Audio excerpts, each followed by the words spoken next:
आज हम लोग जिस लेसन का अध्ययन करने जा रहे हैं उस लेसन का नाम यानी टाइटल आपके सामने पड़ा हुआ है और टाइटल का नाम है the tiger king.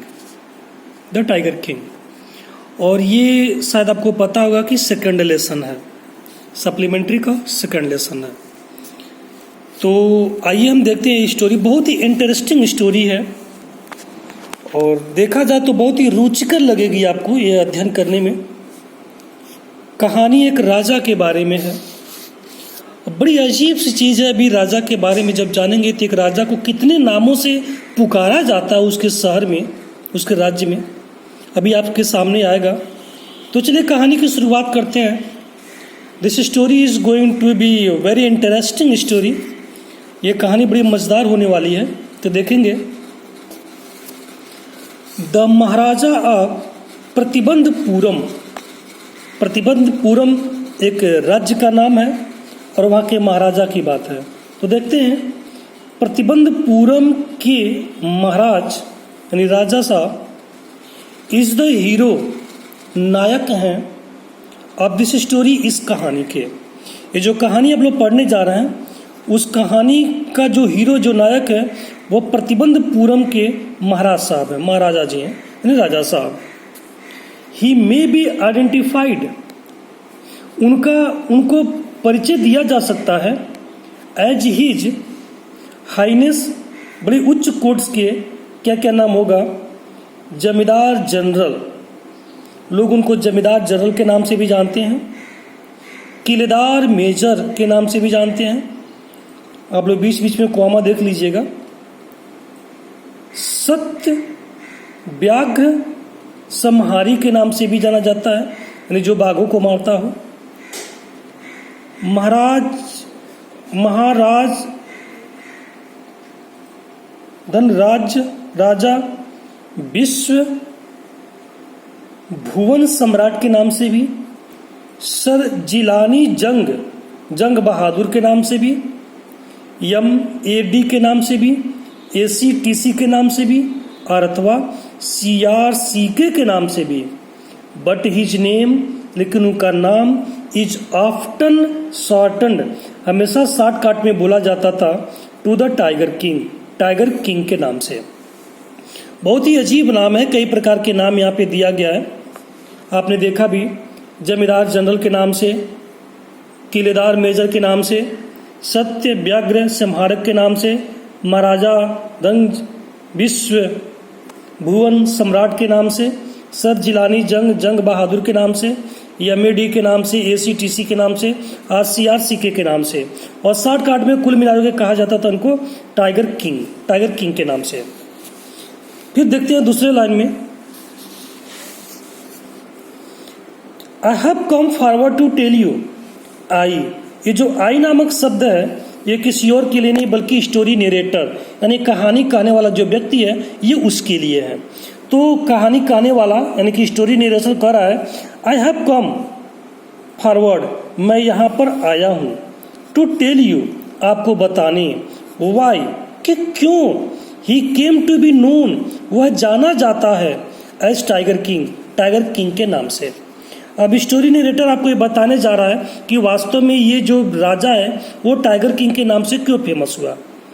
I have no intention, मेरा कोई आशा नहीं है, ऑफ प्रिटेंडिंग, बहाना बनाने का, टू एडवांस, कि पहले ही, ओनली एंड, कि मैं अंत कर दूं, इन अ स्ट्रेटेजिक विड्रॉल, बड़े ही कारनामों के साथ समाप्ति की तरफ। इवन द थ्रेट ऑफ स्टुका, बमबारी करने वाले एक स्टुका की धमकी से भी नहीं, will not throw me back track, मैं वापस नहीं जाऊंगा। यानी कह रहे कि मैं कहानी आपको टोटल बताऊंगा, पूरा नहीं बताऊंगा, पूरा मतलब कि बताएंगे, बीच में नहीं छोड़ेंगे। और कोई बमबारी करने वाला व्यक्ति भी आकर के मुझे अगर धमकी दे तब भी मैं कहानी को बीच में रोकूंगा नहीं। द स्टुका इफ इट लाइक्स, कोई भी स्टुका हो अगर वो नापसंद करता है इस कहानी को, can beat a hasty retreat, कि वो वापस चला जाए फ्रॉम माई स्टोरी, मेरी कहानी से। तो writer is going to tell you about this story and is saying and warning that he will not finish this story in the middle part of the story, and he is also requesting anybody is not liking his story, then he can go from reading this story in the middle part, in the beginning. आइए हम आगे देखते हैं. Right at the start, शुरुआती दौर में ही it is imperative to disclose. ये disclose का मतलब होता है, क्लोज का अपोजिट है. डिस्क्लोज का मतलब बंद करना, डिस्क्लोज का मतलब ओपन करना. करा ओपन कर देना बेहतर होगा. और मैटर ऑफ विटल इंपॉर्टेंस, महत्वपूर्णता के बारे में, द टाइगर किंग के बारे में. एवरीवन, प्रत्येक आदमी, हु रीड्स ऑफ हिम, जो इनके बारे में पढ़ता है, विल एक्सपीरियंस, अनुभव करेगा, द नेचुरल डिजायर, अपनी प्राकृतिक इच्छा को, टू मीट अ मैन, इस आदमी से मिलने के लिए, ऑफ हिज इनडोमिनेटेबल करेज, अपने अदम्य साहस के साथ, फेस टू फेस, एकदम आमने सामने. अगर आप कहानी को पढ़ते हैं तो आप इस आदमी के साथ मुलाकात करने के लिए अदम्य साहस के साथ एकदम खड़े रहेंगे. बट लेकिन देयर इज नो चांस, कोई अवसर नहीं है आप इट्स फुलफिलमेंट, इस इच्छा की पूर्ति के लिए. लेकिन अब आप इसकी इच्छा की पूर्ति नहीं हो पाएंगे, इस आदमी से मिल नहीं पाएंगे. क्यों नहीं मिल पाएंगे? देखिए. As Bharat said to Ram, जैसा कि भरत ने राम से कहा अबाउट दशरथ के बारे में. यानी कि जब श्री रामचंद्र जी जंगल में जा चुके थे, वन में, तो बाद में जब भरत को एक कहानी पता चली क्या क्या हुआ है, जब वो वापस आए तो उसके बाद राम से मिलने गए तो राम से उन्होंने पूरी टोटल बात बताई कि भाई साहब, मतलब कि भ्राताश्री, अब हमारे पिता यानी राजा दशरथ इस दुनिया में नहीं रहे. तो जो बात भरत ने राम से बताई दशरथ के बारे में, the tiger king has been reached that final aboard, कि ये टाइगर किंग फाइनल में पहुंच चुका है. फाइनल एबोर्ड मतलब कि घर में प्रवेश कर चुका है. ऑफ ऑल लिविंग क्रिएचर, सभी जीवंत प्राणियों के. इन अदर वर्ड, दूसरे शब्दों में कह सकते हैं the tiger king is dead, कि टाइगर किंग मर चुका है. यानी जिस तरीके से भरत ने राम को बताया कि राजा दशरथ मर चुके हैं, वैसे मैं आप लोग को बता दूं कि आप लोग टाइगर किंग से मुलाकात नहीं कर सकते, because he is no more, he is no in this world any more, कि अब वो टाइगर किंग इस दुनिया में नहीं है, इसलिए आपकी मुलाकात नहीं हो सकती. The manner of his death, उसकी मौत का व्यवहार, is a matter of extra ordinary interest, बड़े ही असाधारण रुचि वाली है. इट कैन बी रिवील्ड, इसको बताया जा सकता है, only at the end of the tale, कहानी के अंत में. यानी राजा की मौत कैसे हुई, यह केवल कहानी के अंत में ही बताया जा सकता है.